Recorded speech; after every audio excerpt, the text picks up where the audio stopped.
Okay, so don't freak out. You're fired. This happens all the time. Ooh, let's order. I love how non-carb-phobic you are. Get wine. They just want fresh eyes. This happens on every movie. Don't worry. You still get paid for the final script delivery, and more when the movie goes into production. Come here. You look freaked out. You're acting like being fired is bad. It's not bad. Not here. It's actually great. I think so. Score. I know you're not crazy. Look, nothing you did in the past 30 years interests me. You're weird about money. You obviously have issues with zoning out and not being present. But you're not crazy. You've never sent me a single thing late.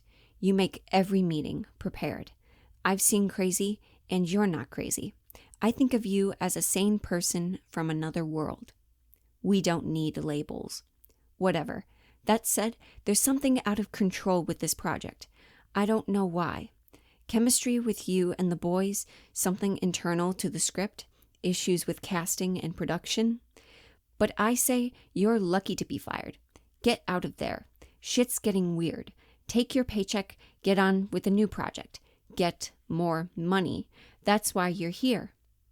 Not really. You sold it. Hey, listen. You need to be a boss about this. You need to say, hey world, I sold my project for a bunch of money to some dicks. Now some other dicks are gonna work on it. It's cool. Bye. Can you say bye? Say it. Say bye-bye, mermaid. Say it. You'll feel so much better. This is how you climb up to this reality. This is how you join us up here. Join us. Say it. Bye-bye, mermaid. See you at the movies. Louder. One last time. See? Don't you feel better? That was a very, that was my example of just reading through a script. That was a bit of a portion from chapter 48 from American Mermaid by Julia Langbane. Langbane? Is that how you say her name? Either way, I've been wanting to make this for quite some time. Just giving general advice about acting, but the best example for acting and how to show off your skills is through a monologue. That's why you use it in audition. So here we are, an actor's search for the perfect monologue by me. And now I will be using this source material from Audition by Michael Shirtleft because when I was in college, I went to an auditioning class, and this was actually the source material that we used. So I'm taking my creative liberties. I'm going to give you my own spin on it. So when you're in the audition room, you're telling a story, whether or not you're using a monologue or if they're making you do some reading from the script itself of what you'll be performing. These are the guideposts that even I use to this day to find the perfect monologue, because while you are telling a story, there are certain factors that you should cover to better display your skills, if you know what I mean. So, the 12 guideposts, what are they? The first one is the relationship. This is who are you and who are they. When you're doing a monologue, you can't really be the one that's just like, oh, well, I saw these daisies in the garden. No, you need it's better to have an actual conversation with somebody. And if you establish that relationship with the person that's on the other side of the desk, then they will have a better understanding of who you are and who you're playing in that moment. The second one is conflict. To put it simply, what are you fighting for? Now, it's very easy to argue about something, but maybe you are standing up for yourself. Maybe you have beliefs, and these should be able to be projected out for that. And the third one is the moment before. Now, this isn't necessarily the monologue itself, but it's rather what happened right before that moment. You are establishing the scene. So what's happening? What are you doing? That sort of thing. The fourth one is humor. Now, people might think of humor as comedy, a comedy monologue, but it's not simply black and white like that. So what's funny could also mean what's relatable, what's so human about the situation. There's humor in that. Or it could be mischief, like Are you trying to be like a sly fox? Or is it kind of like funny? I think of the Weasley twins, even though it also makes me kind of sad if you know the Harry Potter franchise. Anyway, that's humor. The fifth one is opposition, which is similar to conflict, but in this case, it's establishing the tension in that moment because everybody has different viewpoints and beliefs. And when your feelings are button heads, that's where it gets very interesting. And the sixth one is discoveries. This one I see as what is being revealed. So in that monologue, what are you talking about? Is there anything that's being revealed to the audience?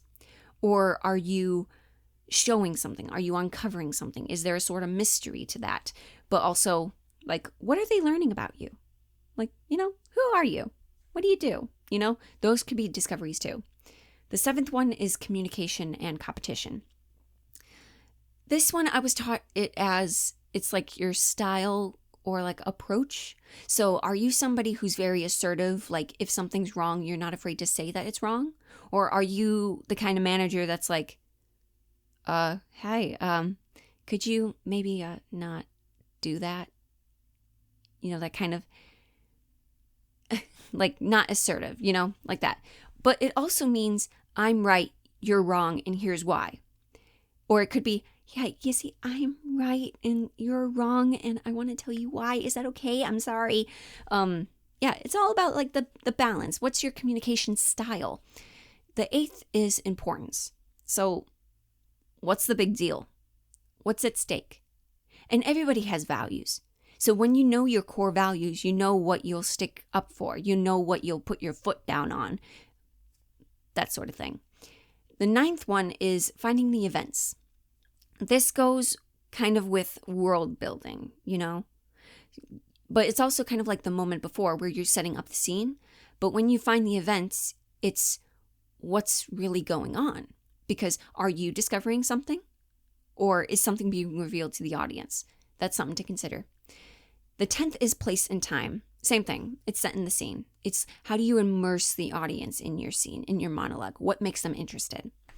The 11th is game playing versus role playing. Who are you right now? So think of me. I am myself. I am a daughter. I'm not a mother, and I never hope to be.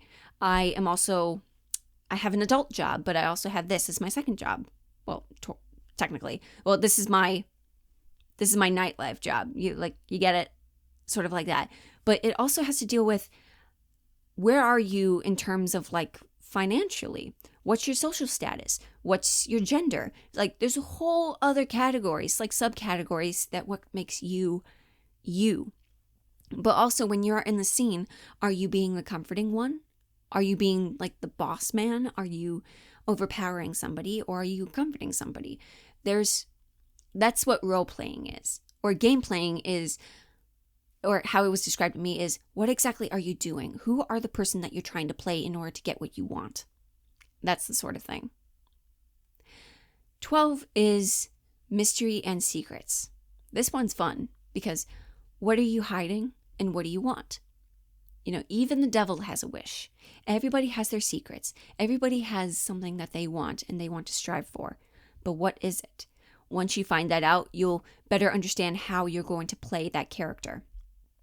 So those are the guideposts, and I'm going to give you a couple of examples as well of the kind of monologues that should be. I'll get into that in just a second. But keep in mind, so when I was back in school, there was this weird notion that you're only supposed to use monologues from plays, but that's difficult. That is very hard. I mean, movies, I don't recommend it, but I would recommend reading plays and novels because novels are also a written material. So basically what people want from you, what most directors or casting directors want is somebody who could take these words on a page and play with them. How do you use it? And for instance, the monologue that I had at the beginning, that was from a novel and it was fiction. So that wasn't actually made into a movie or anything like that. But I would argue that a lot of the directors don't know where these sources are coming from. You could just say the book or say the play and then the author, and they may recognize it or they don't. They don't really care. Or at least in my experience, they don't care where it's from.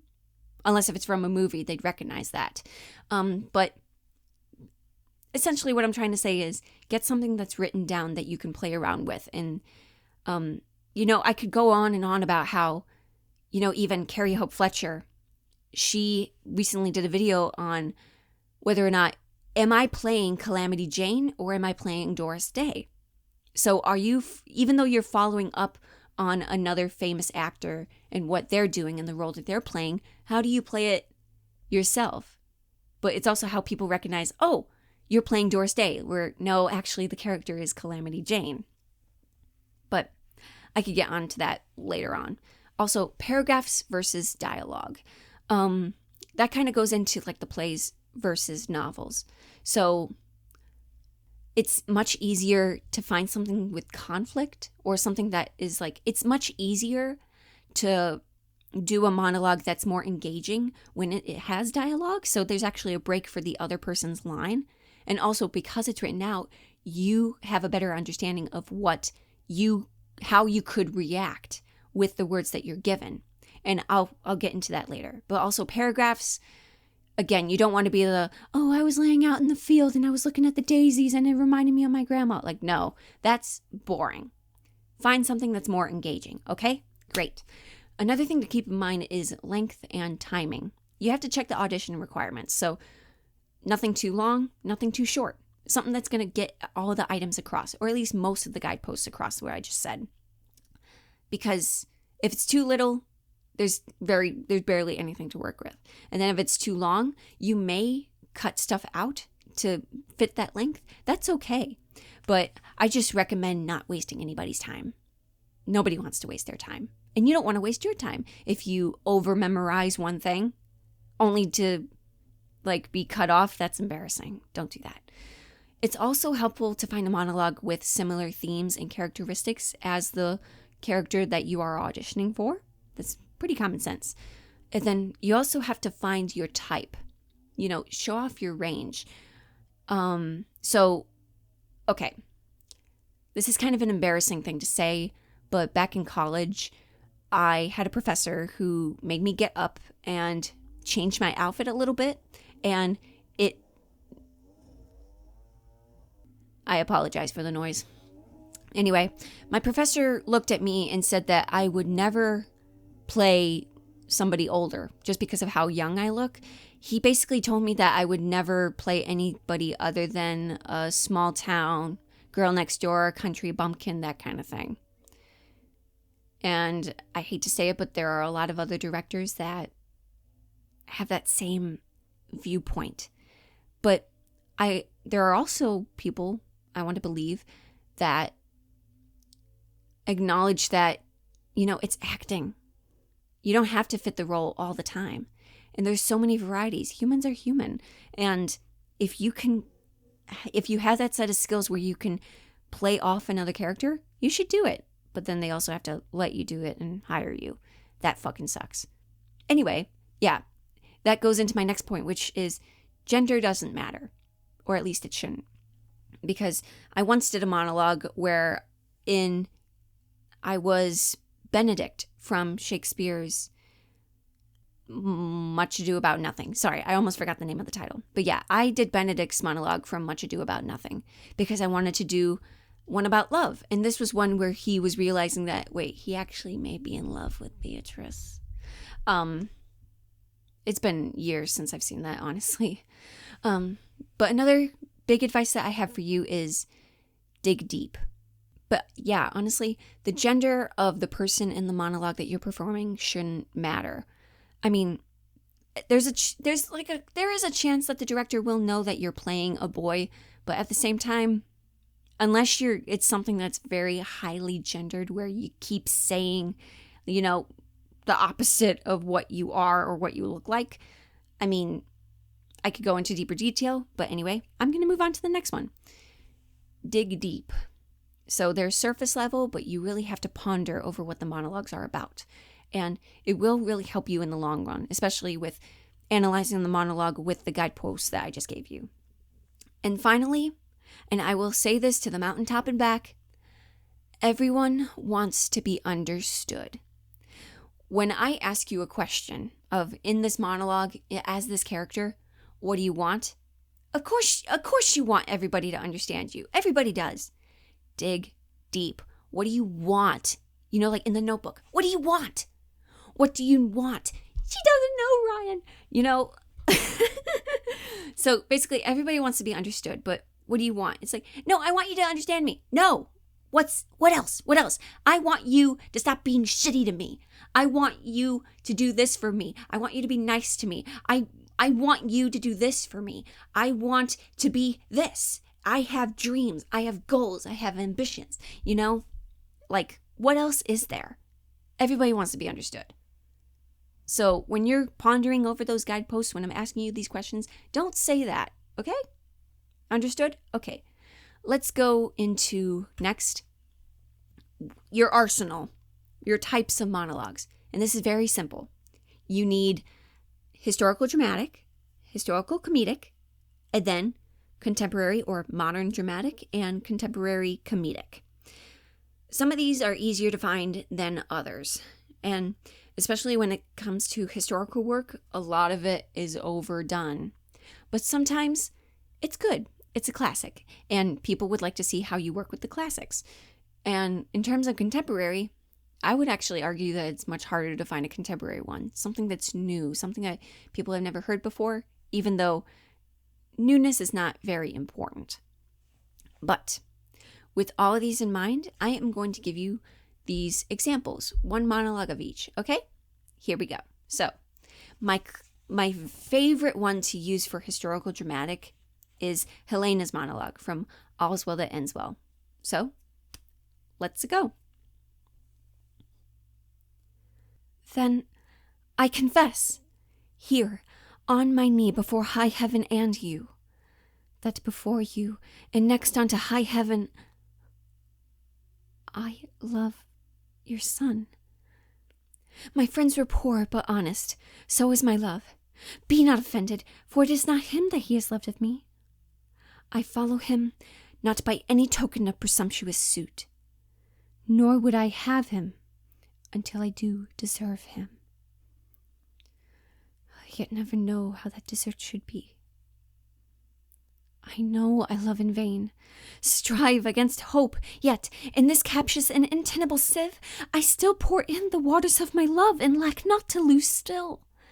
Thus Indian-like, religious in mine error, I adore the sun that looks upon his worshipper, but knows of him no more. My dearest madam, let not your hate encounter with my love for loving where you do. But if yourself, whose aged honor cites of virtuous youth, did ever in so true a flame of liking wish chastely and love dearly that your Diane was both herself and love, oh, then give pity to her, whose state is such that cannot choose but to lend and give, where she is sure to lose. That seeks not to find that her search implies, but would alike live sweetly where she dies. So that's that. You got a lot of good beats to work with and a lot of emotions to uncover, but in terms of these guideposts, why did I pick this? 1, the relationship. So you are playing the subordinate character, and you have a love interest with this person who is a mother, her son. You're in love with her son, and you're talking to her about that. You're confessing. And second of all is the conflict. You are confessing, and you are defending your love. You're basically asking her, hey, I like your son, but also, like, is that a problem? I feel like that's a problem. Can we talk about that? That's the sort of thing. Also, the moment before. So, in just basic terms, you're speaking with your lover's mom. You don't want to offend her. Essentially, that could be your future mother-in-law. You want to be on her good side. And the humor in this is, it's an awkward love confession. And that's very human. The opposition in that is, while you are confessing your love, You may be thinking, am I enough? Am I good enough for her? Will I ever earn her approval? And you're going through these ways of like, you're anxious in your confession and it's awkward, but it's also calm. You may realize that she's actually being very understanding towards the end. And the discoveries that you have could be that. The mother's openness to the love confession, how she's reacting, things like that. Also the communication and the competition. So you are being respectful, but you're doing that to earn her trust and the approval. And also, you could be her future daughter-in-law. There's a thing to that. So is she going to like that? Will she not? And the importance in this is maybe you value honesty. And like I said, potential future in-law, it's kind of important to be on her good side and to have a good relationship. Maybe this monologue, this conversation that you're having with her, that's the establishment for that. And also finding the events. So this is historical, obviously, but back in the day, there may be a social status change. You may be poor, they may be rich. Thus, you may ask the question, am I good enough? Could this work out? And the place and time of this is variable. It could be a private setting or it could be public. What if you just blurted all this out in like the middle of a restaurant or the middle of a supermarket? You're confessing your love to, the mom. Could be more awkward, could be more inappropriate. I don't know. Stuff like that. Also, there's game playing and role playing involved that is attached to the other guideposts because you could be playing the meek and innocent role just to gain their trust, but you're also being respectful. And the mystery and the secrets. So, while this is a love confession, there is still a secret. It's, I want him, therefore I need your approval. So, the secret could be you're trying to earn her trust. But there we go. That's why this monologue is so great. And let's jump right into the comedic portion, which is another Shakespeare monologue. I know these are so overdone, but they're good for a reason. This is Adriana's monologue from Comedy of Errors. Now notice how it says Comedy of Errors. So it's supposed to be funny. So, it's been years since I've used this before. It's been years since I've used this. So let's do this. Let's see. I have the script in front of me, but let's see if I remember everything. Here we go. Ay, Antipholus looks strange and frowns. Some other mistress has thy sweet aspects. I am not Adriana, nor thy wife. The time was once when thou unurged wouldst vow, that never words were music to thine ear, that never object pleasing to thine eye, that never touch well welcome to thy hand, that never meat sweet savoured in thy taste, unless I spake or looked or touched or carved thee. How comes it now, my husband? How comes it that thou art thus estranged from thyself? Thyself I call it, being strange to me, that undividable, incorporate, and better than thy dear self's better part. Do not tear thyself from me, for know, my love, as easy mayst thou fall a drop of water in the breaking gulf, and take unmingled that same drop again, without addition or diminishing, as take from me thyself and not me too. How dearly would it touch me to the quick, shouldst thou hear that I were lysatress, that this body consecrant to thee by ruffian lust should be contaminate. Wouldst thou not spit at me, and spurn at me, and hurl the name of husband in thy face, and tear the stained skin off thy harlot brow, and from my false hand cut the wedding ring, and break it with a deep divorcing vow? I know thou canst, and therefore see thou do it.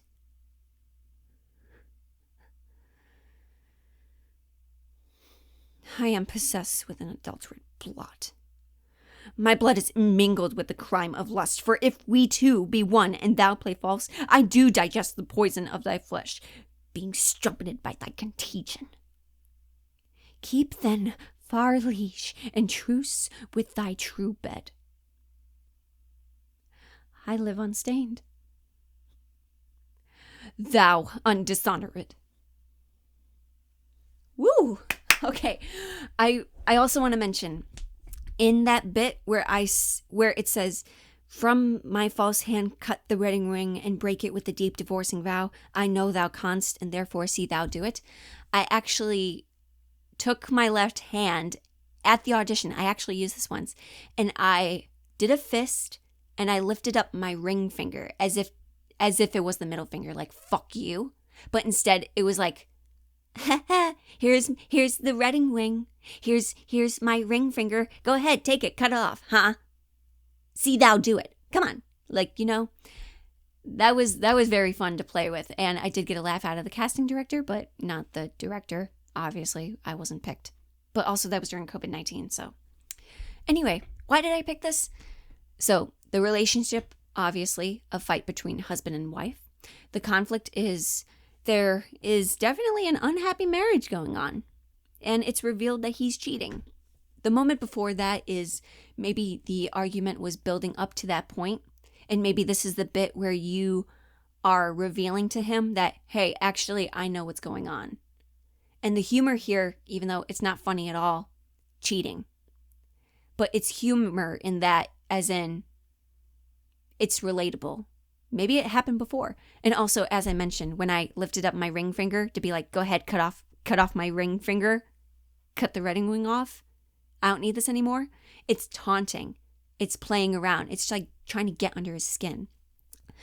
The opposition in this is you can clearly hear the switch when I said, how dearly would it touch me to the quick? Shouldst thou but hear that I were licentious. That is opposition. That is, what if I cheated on you? And he's being unempathetic. So he cheated. He doesn't give a shit about me. But what if I care? And then I'm basically saying, okay, well, there's a difference here. It's like, what about me? What about me? Huh? And the discoveries here is towards the end. I played it off purposefully this way, so that way we can have another discovery. Not just the cheating, not just I'm pissed off, but I'm actually sad. What if I wanted us to work out? Oh, that hits deep. This hits deep. And the communication bit and the competition. You're flowing through the emotions, of like on the verge of a breakup or a divorce. You're raging, you're fighting, you're being manipulative, you're going through the stages of grief. It's hard. This monologue is great. And what's the importance of it? You fucking somebody else, you lying in somebody else's bed, this is wrecking our marriage. This wrecks our reputation. What about loyalty, huh? What's the values? I value loyalty, don't you? Commitment? Huh? Ever heard of that? Also, finding the events. So this involves finding the emotional shifts, as I said. And, this is historical. So guys have a lot of freedom. They can get away with this scot-free. But what about the woman, huh? That's something to think about in like that historical time period and that setting. Also, speaking of setting, the time and the place. Are we at home or are we in public? Am I trying to make a mockery out of you? Am I causing a scene? Or is this private? Am I allowed to feel every emotion and I can scream as loud as I want? Then the game playing versus the role playing. Now, one could argue that this is like the nagging wife kind of character. But what if it's just an angry, hurt, heartbroken, dedicated lover? Dutiful wife, and she's been scorned. Then the mystery and the secrets. Kind of like the discovery when you say that you're actually sad. What if, I want us to stay together? What if that's my secret? I'm actually hurt. What if I'm trying to rekindle our relationship? Even though it might not be obvious in this one because, I played it off so fucking pissed and loud. And that's actually kind of good if you're angry because you project more in your voice and you can be heard from every side of the room. Okay. Now, the next one, let's move into the more modern stuff. Now, this is finding a contemporary comedic monologue is so hard. It's harder than anything else, I would argue. But I found the perfect one, and it's in a play called Kalamazoo by Michelle Brooks and Kelly Younger. And the character is Peg. Now, a little bit of backstory as well. So, this play, Kalamazoo, is about an elderly couple and they start dating. And just like what it's like to date when you're elderly, and how your kids are against it, and how society is against it, but really you can find love at any age of your life, at any time frame of your life, and I really love that. But anyway, this is Peg's monologue from Kalamazoo. Oh, I saw a movie recently too. Yeah, but what was it called? Oh, I know. Yeah, it was called How Could You Have Abandoned Me at the Holiday Inn? You left me sitting at the hotel room with no way home. Do you know what you made me do? Call Maureen. Do you have any idea how humiliating that was? To have to call her and have her judge me. Oh, you should have seen her. And don't you get me started on how awful it felt to wait by the phone, saying to myself, he'll call. Of course he'll call. He'll realize he made a terrible mistake and he'll call. And when he does, I'm going to do the right thing. I'm going to say, it's okay. It's all right. I understand. Believe me, I do. This is all very new and strange and frightening, and we're all bound to screw it up a little bit. I'm a forgiving person. I can give someone a second chance. What would Jesus do, right? But as the days passed, I thought to myself, never mind Jesus. Irving better be afraid of what Peg would do, because Peg would wrangle you up by your dangly bits, hoist you up the parish flagpole, and hang a banner over your head that says, Irving is a horse's ass!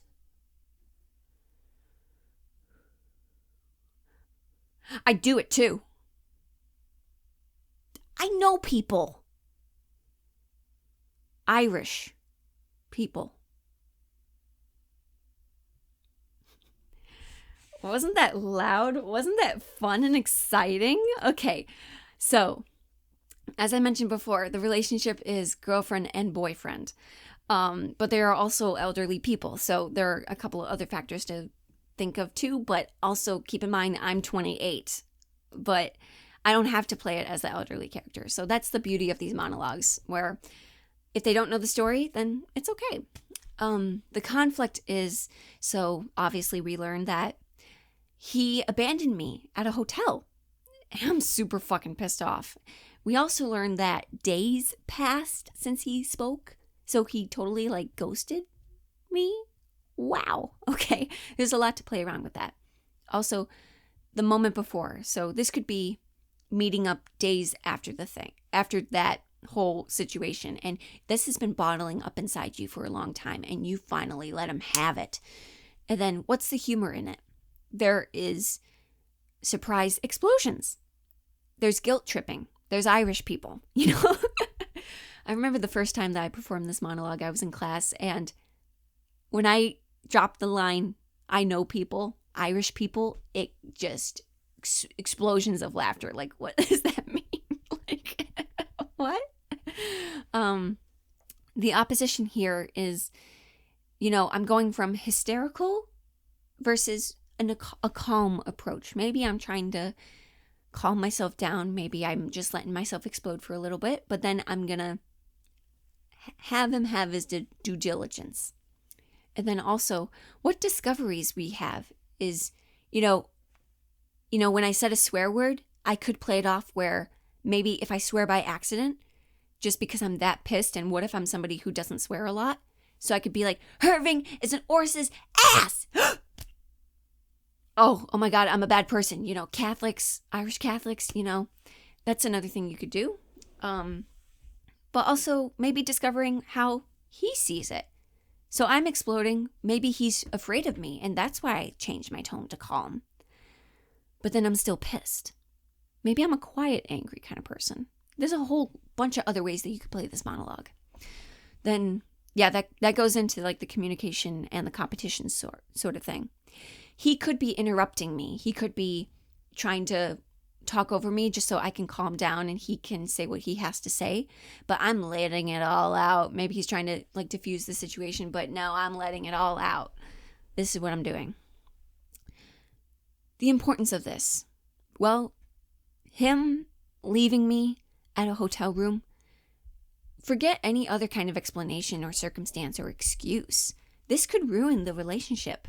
I could totally break up with him about that. And also, this begs the question, does he even love me anymore? Would somebody who loves me abandon me at a hotel? Plus, there might be money involved. What I have to check out. I have to pay for this. You know? That's one thing to think of. The events. So there could be a misunderstanding. But also, it's modern day. Think of like place and time. Is it public or is it private? Again, and also timing. When did you decide to drop the bomb? When did you decide to finally talk about it with him? Maybe it's because he's acting so normal and I'm like, hey, asshole, you abandoned me. Remember that? So that's one thing to consider. And then there's game playing versus role playing. So even though we are boyfriend and girlfriend, are we breaking up? But am I forgiving or am I punishing him?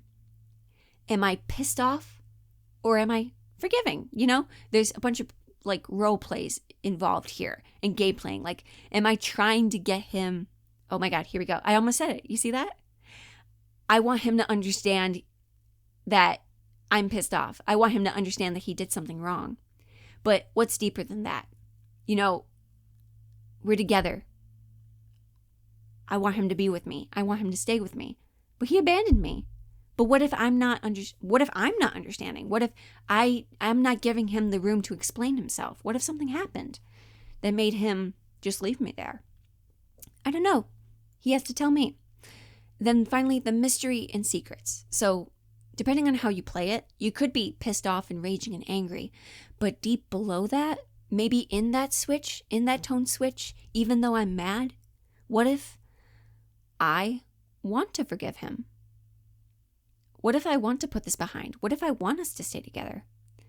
So what if instead at the end, instead of screaming, Irving is a horse's ass, what if instead at that switch, I could play it like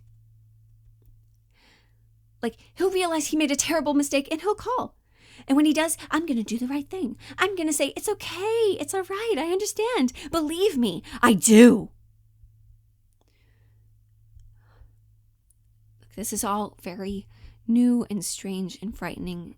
We're bound to screw it up a little. I'm a forgiving person. I can give someone a second chance, right? What would Jesus do, right? But as the days pass, I thought to myself, never mind Jesus. Irving better be afraid of what Peg would do, because Peg would wrangle you by your dangly bits, hoist you up the parish flagpole, and hang a banner over your head that says, Irving is a horse's ass. And I'd do it too. I know people. Eilish people. You know, there's a whole bunch of other ways that you can play it. So maybe you do want to forgive him, but you're also quietly angry. Like, okay, now that I've shouted, now we can talk. So, okay, I'm running out of time, so we have to move on to contemporary dramatic. This is a play that I recently read. It's Rhinoceros by Eugene Ionesco. I don't really know how to say his last name, but anyway, this is Dudard. And this is actually a very good play that's a metaphor for politics. I recommend it. But also, this is very new to me, so forgive me if I'm not playing it as well. But hey, this is a great example of cold reading. You know, when you're out there when you're in the audition room and they slap on a script and say, read this, play the character, just dance, do something, say your lines. This is how I would do it. And you really have to be active and play and look at the words that you're reading and just try to express it as best as you can. And I've done this a lot of times too when I'm cold reading other scripts and doing the roleplay audios. Anyway, let's go. We haven't got a chief anymore. Mr. Papillon's resigned. It's true, I assure you. I don't think so. Anyway, that wasn't the reason he gave. He's retiring to the country. He's given it all up. Said he needed a rest. I suppose I might as well tell you. It's really rather funny. The fact is, he turned into a rhinoceros. Well, you know you've no sense of humor. I didn't want to tell you. I didn't want to tell you because I knew very well you wouldn't see the funny side, and it would upset you. You know how impressionable you are. That proves his metamorphosis was sincere. That could happen to anybody. I mean, we must hope not. Yes, of course. Oh, poor old Bobard was quite indignant, absolutely outraged. I've rarely seen anyone so incensed. How intolerant you are. Maybe Papillon felt the need for a bit of relaxation after all these years of office life. My dear Beringer, one must always make an effort to understand. And in order to understand a phenomenon and its effects, you need to work back to the initial causes by honest intellectual effort. We must try to do this because, after all, we are thinking beings. I haven't yet succeeded, as I told you, and I don't know if I shall succeed. But at any rate, one must start out favorably disposed, or at least impartial. One has to keep an open mind. That's essential to a scientific mentality. Everything is logical. To understand is to justify. No, not at all. I wouldn't go that far. I'm simply trying to look at the facts unemotionally in the face.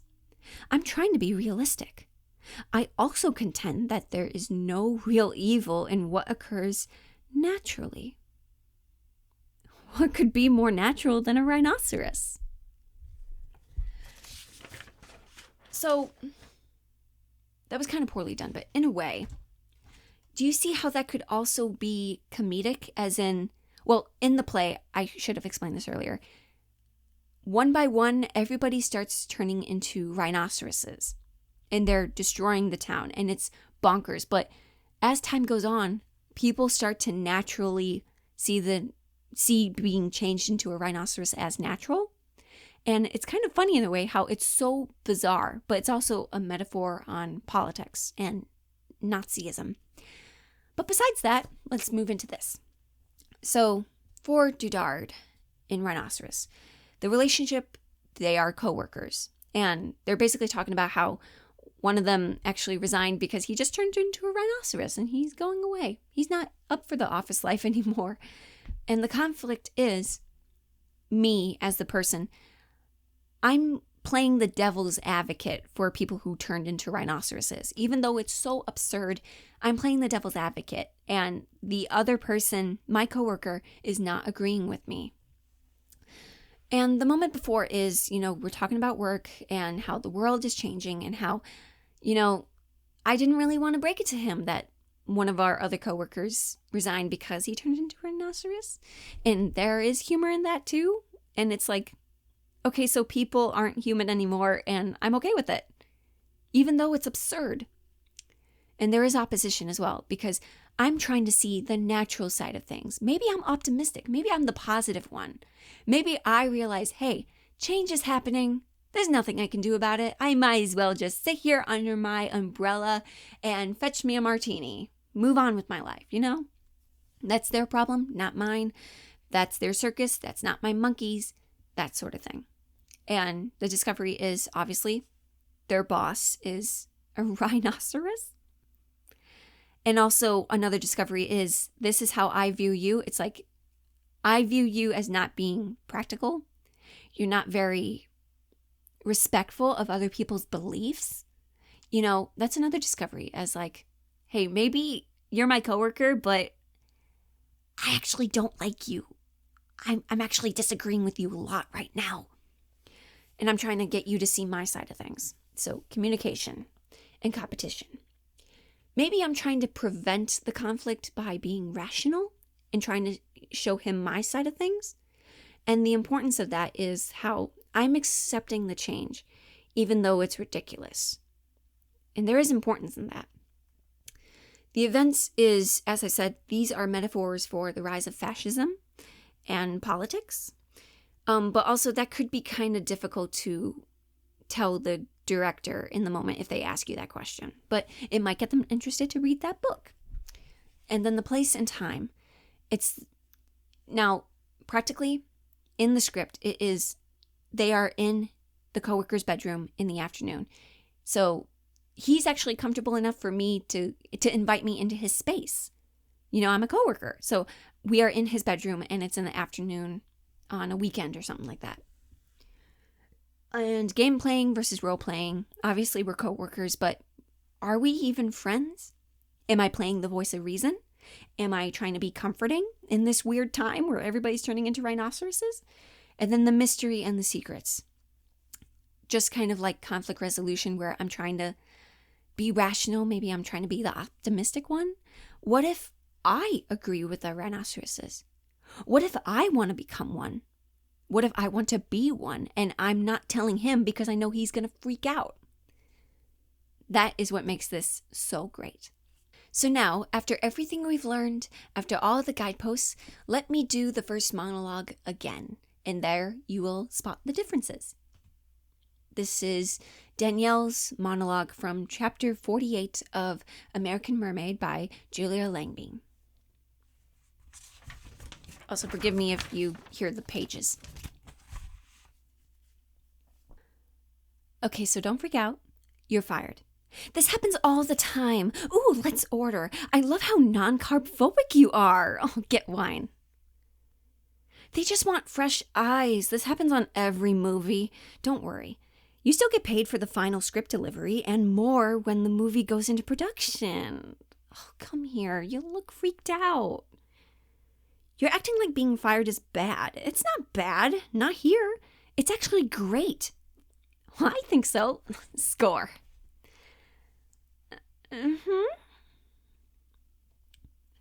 I know you're not crazy.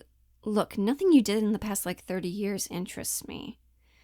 You're weird about money. You obviously have issues with zoning out and not being present. But you're not crazy. You've never sent me a single thing late. You make every meeting prepared. And I've seen crazy, and you're not crazy. I think you are a sane person from another world. Oh, we don't need labels. Whatever. That said, there's something out of control with this project. I don't know why. Chemistry with you and the boys, something internal to the script, issues with casting and production. But I say you're lucky to be fired. Get out of there. Shit's getting weird. Take your paycheck, get on with a new project. Get more money. That's why you're here. Not really. You sold it. Hey, listen. You need to be a boss about this. You need to say, hey, world, I sold my project for a bunch of money to some dicks. Now some other dicks are going to work on it. It's cool. Bye. Can you say bye? Say it. Say bye-bye, mermaid. Say it. You'll feel so much better. This is how you climb up to this reality. This is how you join us up here. Join us. Say it. Bye-bye, mermaid. See you at the movies. Louder. One last time. See? Don't you feel better? There, you see? I really see this as a great comedic monologue because it sucks that I'm playing Danielle, who is her agent. And it's a great book, by the way. I do recommend it, even though it goes back and forth between reading the novel that she wrote versus, the actual events that are going on. It's kind of annoying, all those time swaps and setting swaps and such. But anyway, I played it as comedic because, it sucks to be the one to tell them that they're fired. It could definitely be dramatic and you could be all serious and sad and crying like, oh my God, they're getting fired and I'm not going to get money. But she did mention that she is still getting paid, even though she's not working on that job anymore. So what's the relationship? Agent and client / writer / teacher. So Danielle is her agent. Yes, that's right. The conflict is I have to break the news to her that she's been fired from the production, but I'm going to tell her that that's a good thing. I'm going to do my best to convince her that because we are in La La Land and nothing fucking matters. I've never been to LA and I don't like Hollywood, to be honest. There's so many bad things about it. It's so toxic. And that's another thing. You could totally play it like a Valley Girl kind of person, like somebody who, hey, like, the only reason I'm here is because you're getting money and therefore I get paid and that's why this is important. I'll get onto that in a second. And so the moment before is maybe you're just now learning the news that you have to fire her and you're about to meet for lunch and you have to tell her. The humor in it is getting fired. You know, everybody has been fired, or at least most people have been fired from their job before.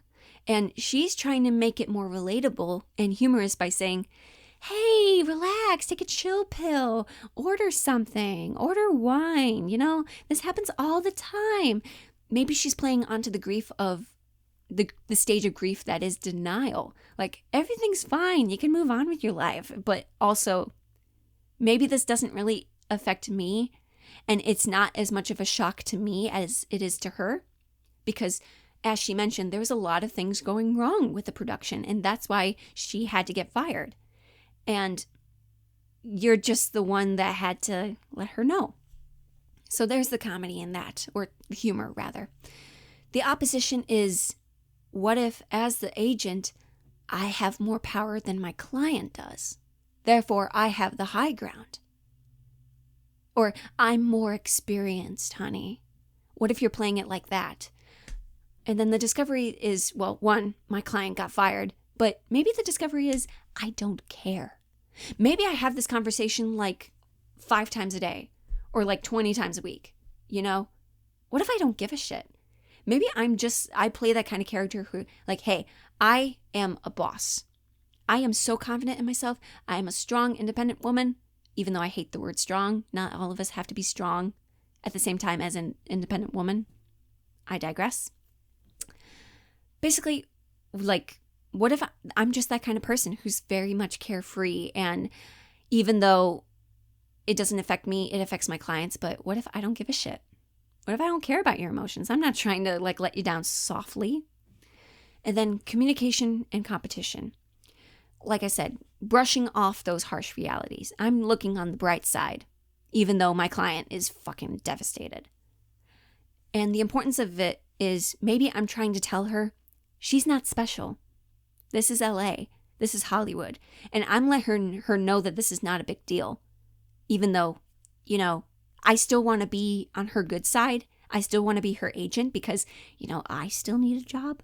But maybe I'm trying to tell her, I'm trying to let her know this is how things work around here. This happens all the time. Just sit back, have a chill pill.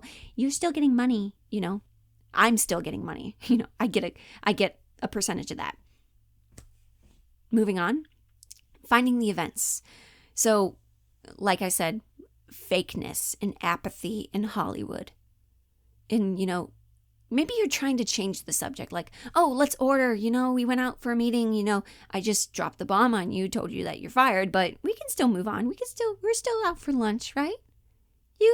Let's order wine, you know, or let's order lobster or something. Like, I'd love a lobster right now. I'm really hungry. And time and place. So obviously you are at a restaurant in the middle of the day after a bad thing that happened. And this plays into like the moment before where, oh, fuck, I have to be the one to mention that she's fired and we're in the restaurant. Just maybe so that way I can fire her in public so she doesn't make a scene. Maybe I'm trying to calm her down. Make it so that way I'm not the crazy one. So if she outbursts, it's her problem, not mine. Thought process. Then game playing versus role playing. So even though I am an agent and she's the client, I'm trying to be optimistic, or I'm just realistic. I'm just very harsh. but also kind of passive aggressive, like a passive aggressive colleague. Like, oh, I love how non-carb phobic you are. I'm calling her fat. Ooh, that hurts. Finally, the mystery and the secret. You know, I think you deserve it. I'm still getting paid. You know, I don't give a shit. Especially in that bit where I said, you know, there's a bunch of things wrong in the project. You know, it could be a bunch of different things, like chemistry with you and the boys, something internal to the script, issues with casting and production. So maybe part of being a client is finding those actors. And what if I was involved in that? And so that's why I played, like, you know, chemistry with the boys. I'm mentioning you had conflict with them. Something internal to the script. Maybe you're a bad writer. Even though that's not necessarily true because, well, she was converting a novel into a script. That could be part of it. And then at the end, you know, issues with casting and production. You know, like, maybe I'm just, just really quick. This pisses me off. Here, I'm making myself small for just a second so that way I can let out this huge secret and to let you know I actually don't like you, baby. Like, these are all the reasons you're fired, and I have to tell you. Like, God, I love acting. There's so much to play around with. And, that was a lot of information. So, there we are. After everything, I hope that you learned something, because that is, if I was to give any advice as an actor, this would be it. So, good luck in your search for the perfect monologue. Feel free to use what I gave you just now. And if you have any questions, feel free to let me know. And, God, I need a drink of water. Thank you for listening. Bye-bye, guys.